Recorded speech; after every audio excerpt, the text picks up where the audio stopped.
Alright guys, well as I said earlier when I said I was going to go out there and find a fight, seems that a fight has came and found me. Alright, so what we have here is we have a group of French rebels has decided to attack one of my capitals, Paris, one of my cities, Paris. Now as you can see here, I have two armies to deal with, two armies to deal with this threat. Two armies to deal with this threat. Alright, so we're going to get started off. We're going to attack.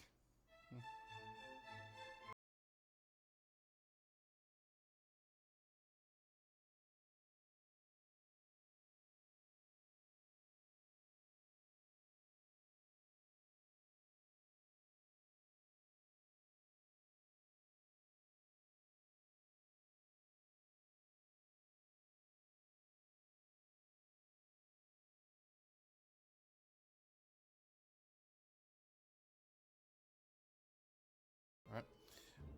Now, as you can see, well, I would prefer this to be in a slightly different position, right? Because I would rather I didn't have my militiamen as my primary attacking force, but in this case, unfortunately, they are. Alright. So, first thing we do, right, is when we look at the battlefield field, the first thing we do is we look at the terrain. Okay. Now, as you can see, these guys have attacked the city. This essentially is Paris. Okay. Right. So that is actually quite good, right? Because it essentially means that my opposing force is not really going to be able to come through this area, at least not very well. Okay. So that essentially just leaves us with this nice little spot right here. Right. So, first thing we're going to do, right, is we essentially have a fully prepared force, right? And that's the thing you should try and keep in mind, guys, right? Never, ever go into battle unless your army is 100% top-notch ready to go. Now, as we see here, first of all, when we start off, okay, we have, how many lines? We have 4 lines, right? 4 lines of infantry, all right? Now, what I like to do is I take my army and I stretch it out to 2 lines, just 2 lines, okay? Now, there are a few reasons for this, okay? All right. First of all right, well now in this case, right, I'm not too sure, I don't think I'm going up against a larger force, right? I'm going up with forces roughly the same size, right? Right, but if I was going up against a larger force, the reason why I would use 2 lines, right, is because, first of all, it stretches out my line. So if I had an army that was exactly 2 times, if I was going up against an army that was 2 times my size, right, what I would do is I would stretch out my line to make it harder for my enemies to flank me. Right? That's the first reason why I would, I stretch out my line, right? This was a similar tactic that was used by Alexander the Great at the Battle of Gaugamela, when he was outnumbered 5 to 1. 5 to 1. What he did was he stretched out his line to make sure that his army couldn't be flanked. Right? So that's the first reason why I use it, right? The second reason I will show in just a moment. Right? Now, as you can see, we have our deployment area, right? Which, is not really large enough for me. Right? So I'm going to put these men here. Right?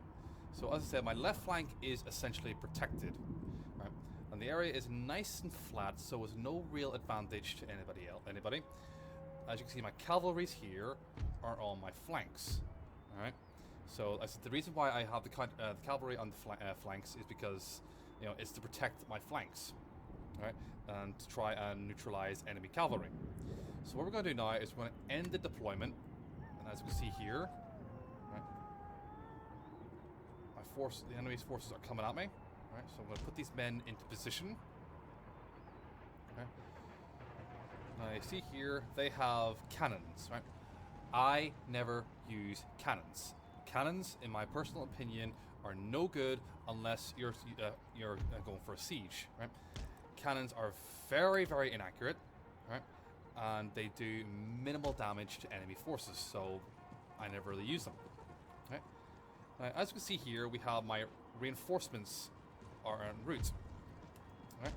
So I'm going to move these men over to here, right? Because I believe the militia are going to be more than enough to take care of this. Now here comes my... Oh dear. As you can see, they are attacking me using their artillery. Alright. So. Another reason good use for cavalry, right, is they're very good at dealing with enemy artillery, which is exactly what I'm going to do right now.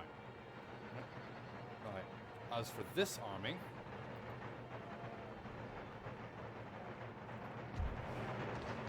I'm going to line these guys up right over here. Now again, I'm going to stretch out the line as far as I can, right? Because for line infantry, what generally happens is, because they're three rows deep, it generally means that only the first there's 4 lines deep, which generally means that only the first 3 lines get to fire. Right? So that's why another reason why I stretch out my lines, right, is that I can get as wide a volley as possible and as quickly as possible. Okay? So that's another reason why I like to widen out my lines. Is to make sure everybody gets their volleys off faster. And that's the reason why I'm staying here, I'm sitting here, right? Is because I don't want to be the one to instigate the attack. I want them to come to me. Oh, Jesus.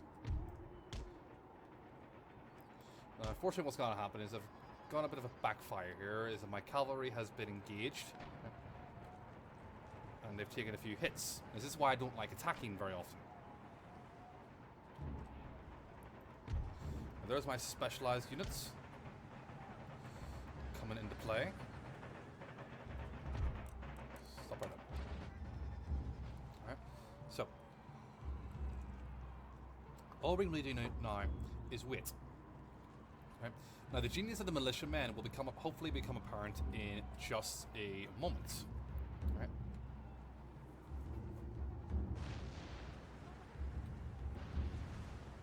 Now, earlier, one of the other earlier videos, I said that I like to keep my armies, never fully laden. Right?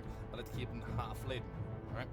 Now, the reason for that being, right, is that a smaller army on the field is easier to manage. Right? It's easier to manage. And I mentioned about the terrain. That is a very, very important point to remember. Right?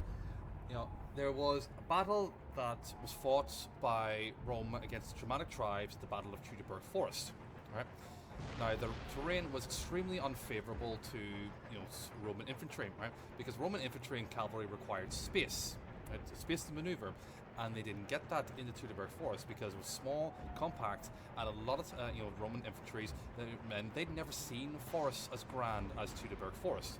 So the advantage of terrain played very heavily in the Germanic forces' favors. Right? So, another good thing that's happening here, guys, is that for some reason their artillery are focusing on this army right here, and not this army. Right?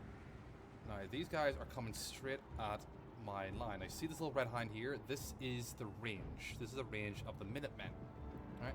And for some reason they buggered off. Alright? I've got cavalry coming at my here. So you're sending my cavalry to deal with these.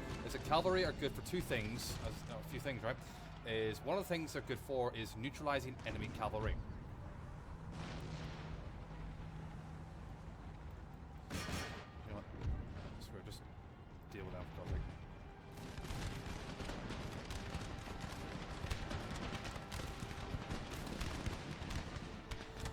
Now, guys, another thing to remember in this game, right, is that friendly fire is on, right? These men are getting killed by their own men behind them, okay? So please keep that in mind. Friendly fire is on in this game. Now, as you can see here, the militiamen have engaged, right? Now, the thing I like about the Minutemen, right, is as you can see here, right, they're not firing en masse. They're firing when they're ready. Alright, so some men may fire faster than most, right? As you can see over here, right?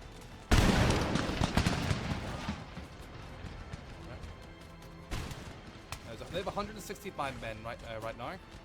164, right? 63, 62. You see, the numbers are slowly but surely dwindling as the Minutemen are ready to fire. Alright? So essentially you have 2 regiments firing at this one. Right. These men are firing at them. Right. Now what I'm going to do also, right, is going to move this battalion forward slightly, right, and curve them inwards. So it's a good idea to try and get as many regiments firing at other regiments, right? Always try and improve your odds, right? Always try and improve your odds. As you can see here on the map, what I'm trying to do is I'm trying to create an L-shaped formation so that I'm attacking them now on 2 sides and not just one. Right. As you can see, these Minutemen are going to be in range in just a moment.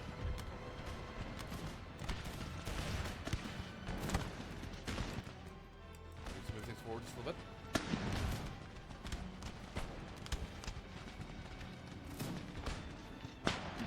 Just wait until these guys actually fire. There you go. Alright. They'll all fire at once. But as you can see, they're just firing when they're ready. And that, I think, makes them quite important, quite handy force to use. Right.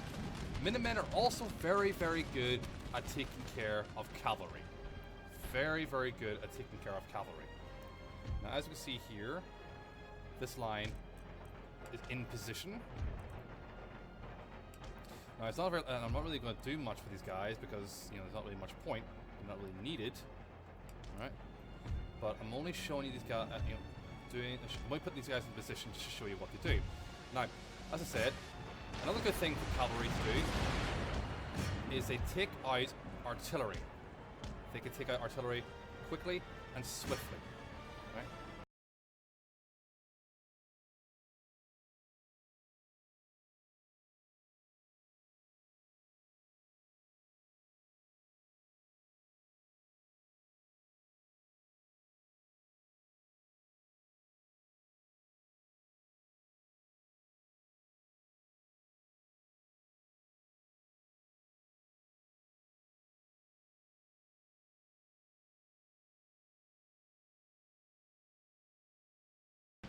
French rebels have broken and are now on the way out of there. Now, this is where another use of the cavalry comes into play.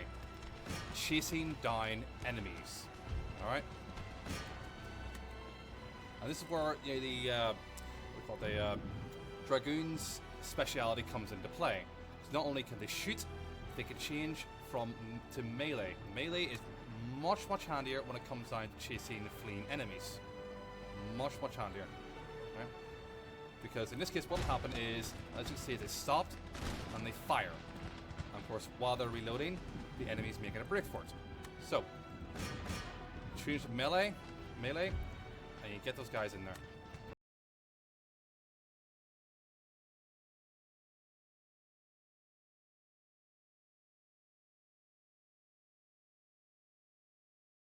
Another good thing about using the cavalry, right, is when your enemy's on wavering, a simple smash of the cavalry either breaks them or breaks. There you go. See, now they're broken. Right. So it's a good tactic to use when your enemy's line is on the verge of collapsing.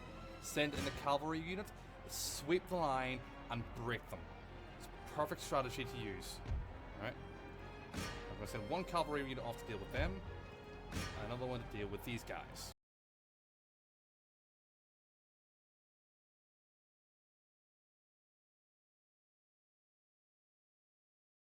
As I said, guys, friendly fire is on because these guys are shooting at them and they're hitting my own men. Okay, so do be wary of that. Do be wary. The friendly fire is on. Right, your own men can kill your own men. Right. Now, as you can see here, this line didn't really get to do very much. Okay, so when we get to another battle, I'll show you how I line up a regular line infantry. Right, but there you have it, folks. Right, so there's a battle we've just won. Right, now granted, it wasn't up against a proper full-strength army. It was only a rebel army. But again, the same ideas still apply. So there we have it. Sorry. I deployed 3,000 men, but I only used half that amount. I only used this army. Alright. I only lost 464 men. Right? They lost 784. And they only killed, 348 of my men. So, That was a pretty decisive victory, I'd like to think. Pretty decisive victory. Alright. So the entire mentality that I use in every single battle, right, is defense. Defense, defense, defense. Right? That is what I use every single time. I want the enemy to come to me. I don't want to come to them. I want them to come to me. Right? Right? After every battle, you take a look at your army. You replenish their forces every single time. Never, ever, ever, ever, ever go into a battle with an army, right, that is anything less than full strength. Never, ever. All right. So this is why I use this is why, you know, line infantry and militia are very effective against each other. Right? I said in this position, in this example, the positions were reversed, right? But like I said, they make a very good, very good combination, right? Go back to what I was saying earlier. The reason why I use defense, right, is because when you're standing still and the enemy gets into your range, right, your enemy has to stop, make ready, and then fire, right? But of course, by the time they've done that, you've already fired off your first volley. So if they have 225 men and they have 225 shots coming at them, chances are you're only going to kill, say, about 25 men at most, okay? So, by the time their first line has fallen, right, they don't have 225 men to answer back. They only have 200 men. So, if they have 200 men, chances are they would only maybe knock off, say, 20 or 15, 20 of your men. All right? So, they have 200 men. You have 210, 205 men. Small advantage, but advantage nonetheless. By the time you're ready to fire off your second volley, right, you're going to knock off, say, another 25 of their men, right? And then, of course, again, you knock off another 25 of their numbers. They're still going to have less men to answer your volley with. And the fact that the gap between your men and their men is only going to get wider as long as you remember to get the first shot off. Get the first shot. That is very, very important when it comes to a battle. So that's one point. As I said earlier, try and make use of the terrain. All right. As I said, my left flank in that map was very well secured. So the only thing I had to worry about was the center and the right. Those are the only two things I had to worry about. And even then, when my second army came in, the right was shored up. So all I had to worry about was the center. Now that's another reason why I never keep my armies fully laden. Right. Is so that I can keep my armies mobile, right? I can move them around the field faster, and at the same time, I'm not decreasing my odds because my armies travel in pairs, right? And as you can see here, there's two armies: my regular army and a militia army. All right. Now we move down here to the Crimea. Here we have it again. Sir. Line army, Your orders? Ready. militia army. Okay. On my borders, At the ready. regulars. Ready. There's another regular army, but this is a pretty high, high risk area, so that's the only reason why I have two armies in that position. Borders again. Yes, Right. sir. Lines, two regular armies, although this one is made of native Africans, okay? So not quite militiamen, but nonetheless, it's still a very effective secondary backup force. All right? And as you can see, here in a very high risk area, we have a lot of my armies are packed together, so they can be in reinforcement range of each other. All right. And down here, right? So it's not quite the same everywhere, all right? But nonetheless, still. So here we have again. Ready Right. and waiting for orders. Militia army At the and a ready. regular army, right? So that's what I do. I keep my armies in pairs, which is sort of an idea that I took from Napoleon. Right? Whenever Napoleon had his Grand Army, he didn't have one huge army, right? He divided his armies up into what was called corps armies, right? Each corps army had its own infantry, right? It had its own cavalry, it has its own artillery, and it had its own engineers and medical staff, right? It made it easier to manage. What would generally happen is anytime Napoleon ever went out on a campaign, he would send one army out first, and then he would send out another army behind them, right? One day behind them, so that if the first army ever encountered any trouble, like an army they couldn't deal with, they had two options: either engage, right, or retreat, meet up with another army. So the next day they would have two armies that would be able to deal with a larger army. So he kept them small, he kept them mobile, and he kept them easy to manage. That's why I keep my armies small, right? But at the same time, any single large armies are coming at me, they have two smaller armies to deal with. And also, it creates options.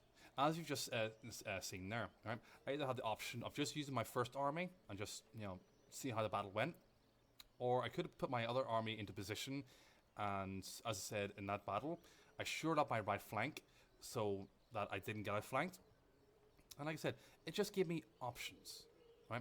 My defensive strategy was in fact something that was used by Arthur Wellesley, the first Duke of Wellington. During the Peninsular War, that was what he did best. Napoleon was the master of attack. Wellesley was the master of defense.